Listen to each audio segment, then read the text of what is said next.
ಬಡ್ಡಿ ಇಲ್ಲದೆ ಸಾಲವನ್ನ ಮಹಿಳೆಯರಿಗೆ ಕೊಡಲಾಗುತ್ತಿದೆ. ಗೃಹಲಕ್ಷ್ಮಿ ಯೋಜನೆಯ ಗೃಹಲಕ್ಷ್ಮಿ ಸಂಘವನ್ನ ಜಾರಿಗೆ ತರಲಾಗುತ್ತಿದೆ. ಶೂನ್ಯ ಬಡ್ಡಿ ದರದಲ್ಲಿ ಸಾಲವನ್ನ ಕೊಡಲಾಗುತ್ತಿದೆ. ನಿಮಗೂ ಕೂಡ ಬಡ್ಡಿ ರಹಿತ ಸಾಲ ಬೇಕಿತ್ತು ಅಂತ ಅಂದ್ರೆ ತಪ್ಪದೆ ಈ ವಿಡಿಯೋವನ್ನ ಲೈಕ್ ಮಾಡಿ ಕೊನೆವರೆಗೂ ನೋಡಿ. Good news. ಇಡೀ ರಾಜ್ಯದಾದ್ಯಂತ ಇರುವ ರಾಜ್ಯದ ಎಲ್ಲ ಗೃಹಲಕ್ಷ್ಮಿ ಮಹಿಳೆಯರಿಗೆ ರಾಜ್ಯ ಮಹಿಳಾ ಮತ್ತು ಮಕ್ಕಳ ಕಲ್ಯಾಣ ಸಚಿವೆ ಲಕ್ಷ್ಮಿ ಹೆಬ್ಬಾಳ್ಕರ್ ಅವರು ಭರ್ಜರಿ ಬಂಪರ್ ಗಿಫ್ಟ್ ನೀಡಿದ್ದಾರೆ. ಮಹಿಳೆಯರಿಗಾಗಿ ಮತ್ತೊಂದು ಸಿಹಿ ಸುದ್ದಿಯನ್ನ ನೀಡಿದ್ದು ಮಹಿಳೆಯರಿಗೆ ಗೃಹಲಕ್ಷ್ಮಿ ಸಂಘಗಳನ್ನ ಜಾರಿಗೊಳಿಸಿದ್ದಾರೆ. ಈ ಸಂಘಗಳ ಮೂಲಕ ಮಹಿಳೆಯರಿಗೆ ಶೂನ್ಯ ಬಡ್ಡಿ ದರದಲ್ಲಿ ಸಾಲ ಸೌಲಭ್ಯವನ್ನು ಒದಗಿಸಲು ರಾಜ್ಯ ಸರ್ಕಾರವು ಮಹತ್ವದ ಕ್ರಮಕ್ಕೆ ಮುಂದಾಗಿದೆ ಎಂದು ಲಕ್ಷ್ಮಿ ಹೆಬ್ಬಾಳ್ಕರ್ ಅವರು ಮಾಹಿತಿಯನ್ನ ನೀಡಿದ್ದಾರೆ.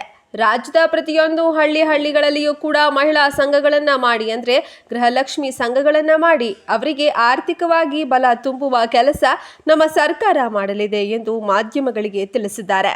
ರಾಜ್ಯದಲ್ಲಿ ಈಗಾಗಲೇ ಗೃಹಲಕ್ಷ್ಮಿ ಸಂಘಗಳನ್ನು ರಚಿಸಲಾಗುತ್ತಿದ್ದು ಈ ಸಂಘಗಳ ಮೂಲಕ ಎಲ್ಲ ಮಹಿಳೆಯರಿಗೆ ಶೂನ್ಯ ಬಡ್ಡಿ ದರದಲ್ಲಿ ಸಾಲ ಸೌಲಭ್ಯ ಒದಗಿಸುವ ಮೂಲಕ ಮೂಲ ಪರಿಕಲ್ಪನೆಯನ್ನ ಹೊಂದಲಾಗಿದ್ದು ಮಹಿಳೆಯರಿಗೆ ಆರ್ಥಿಕವಾಗಿ ಸಹಾಯವಾಗಲಿದೆ.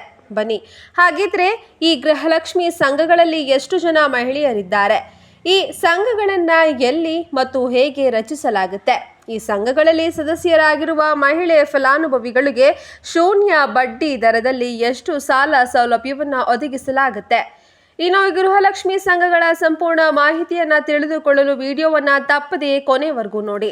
ಕರ್ನಾಟಕ ರಾಜ್ಯದ ಮಹಿಳಾ ಮತ್ತು ಮಕ್ಕಳ ಕಲ್ಯಾಣ ಸಚಿವೆ ಲಕ್ಷ್ಮಿ ಹೆಬ್ಬಾಳ್ಕರ್ ಅವರು ಗೃಹಲಕ್ಷ್ಮಿ ಸಂಘಗಳನ್ನ ರಚಿಸುತ್ತಿರುವುದು ಇದು ಒಳ್ಳೆಯ ಕೆಲಸ ಎನ್ನುವ ನಿಮ್ಮ ಅಭಿಪ್ರಾಯವಾಗಿದ್ರೆ ಈ ವಿಡಿಯೋಗೆ ಒಂದು ಲೈಕ್ ಅನ್ನ ಮಾಡಿ.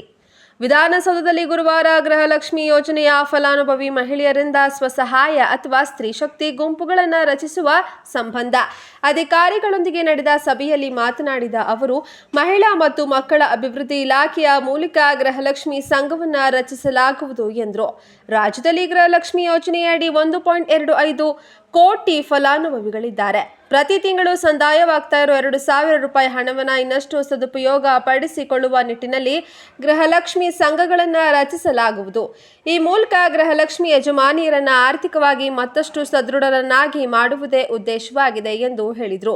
ರಾಜ್ಯದಲ್ಲಿ ಈ ಹಿಂದೆ ಮೋಟಮ್ಮನವರು ಮಹಿಳಾ ಮತ್ತು ಮಕ್ಕಳ ಕಲ್ಯಾಣ ಸಚಿವರಾಗಿದ್ದಾಗ ಸ್ತ್ರೀ ಶಕ್ತಿ ಸಂಘಗಳನ್ನ ಹುಟ್ಟುಹಾಕಿ ಮಹಿಳೆಯರಲ್ಲಿ ಆರ್ಥಿಕ ತಾಂತ್ರಿಕಾರಿ ಬದಲಾವಣೆಗಳನ್ನ ತಂದಿದ್ರು. ಅದೇ ರೀತಿ ಗೃಹಲಕ್ಷ್ಮಿ ಸಂಘಗಳ ಮೂಲಕ ಕುಟುಂಬದ ಯಜಮಾನಿಯರಲ್ಲಿ ಆರ್ಥಿಕ ಬದಲಾವಣೆಯನ್ನ ತರಬೇಕೆಂಬ ಉದ್ದೇಶದಿಂದ ಪ್ರತಿ ಹಳ್ಳಿಗಳಲ್ಲಿಯೂ ಸಂಘ ರಚಿಸಲು ಉದ್ದೇಶಿಸಲಾಗಿದೆ ಎಂದು ತಿಳಿಸಿದರು. ರಾಜ್ಯದಲ್ಲಿ ಗೃಹಲಕ್ಷ್ಮಿ ಸಂಘಗಳನ್ನ ಆಯ್ದ 4-5 ಜಿಲ್ಲೆಗಳಲ್ಲಿ ಪ್ರಾಯೋಗಿಕವಾಗಿ ಆರಂಭಿಸಲು ಉದ್ದೇಶವನ್ನ ಹೊಂದಲಾಗಿದೆ. ನಂತರದಲ್ಲಿ ರಾಜ್ಯದಲ್ಲಿ ಎಲ್ಲ ಜಿಲ್ಲೆಗಳಲ್ಲಿಯೂ ನಗರ ಗ್ರಾಮೀಣ ಪ್ರದೇಶಗಳಲ್ಲಿ ಗೃಹಲಕ್ಷ್ಮಿ ಸಂಘಗಳನ್ನ ಅಸ್ತಿತ್ವಕ್ಕೆ ತರಲಾಗುವುದು ಎಂದು ಸಚಿವರು ಹೇಳಿದರು. ರಾಜ್ಯದಲ್ಲಿ ಅಂಗನವಾಡಿಗಳು ಅಸ್ತಿತ್ವಕ್ಕೆ ಬಂದು 50 ವರ್ಷಗಳಾಗಿವೆ. ಹಾಗಾಗಿ ಇಲಾಖಾ ವತಿಯಿಂದ ಅಂಗನವಾಡಿಗಳ ಸುವರ್ಣೋತ್ಸವವನ್ನ ಅಕ್ಟೋಬರ್ ತಿಂಗಳಿನಲ್ಲಿ ಆಚರಿಸಲು ಈಗಾಗಲೇ ತೀರ್ಮಾನಿಸಲಾಗಿದೆ.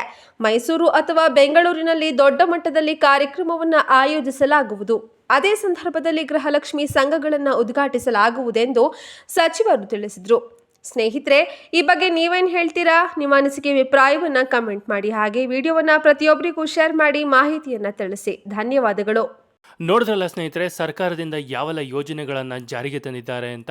ಈ ಬಗ್ಗೆ ನೀವೇನು ಹೇಳ್ತೀರಾ? ನಿಮ್ಮ ಅನಿಸಿಕೆ ಅಭಿಪ್ರಾಯಗಳನ್ನು ನಮಗೆ ಕಮೆಂಟ್ ಮೂಲಕ ತಿಳಿಸಿ. ಸ್ನೇಹಿತರೆ, ಯಾರಿಗೆಲ್ಲ ಬಡ್ಡಿ ರಹಿತ ಒಂದು ಸಾಲವನ್ನು ಕೊಡಲಾಗುತ್ತಿದೆ ಅಂತ ಮಾಹಿತಿ ಒಂದಷ್ಟು ಜನಗಳಿಗೆ ಇನ್ನೂ ಕೂಡ ಗೊತ್ತಿಲ್ಲ. ಅದಕ್ಕೋಸ್ಕರ ಈ ವಿಡಿಯೋವನ್ನು ಪ್ರತಿಯೊಬ್ಬರಿಗೂ ಶೇರ್ ಮಾಡಿ ಈ ಮಾಹಿತಿಯನ್ನು ತಲುಪಿಸಿ.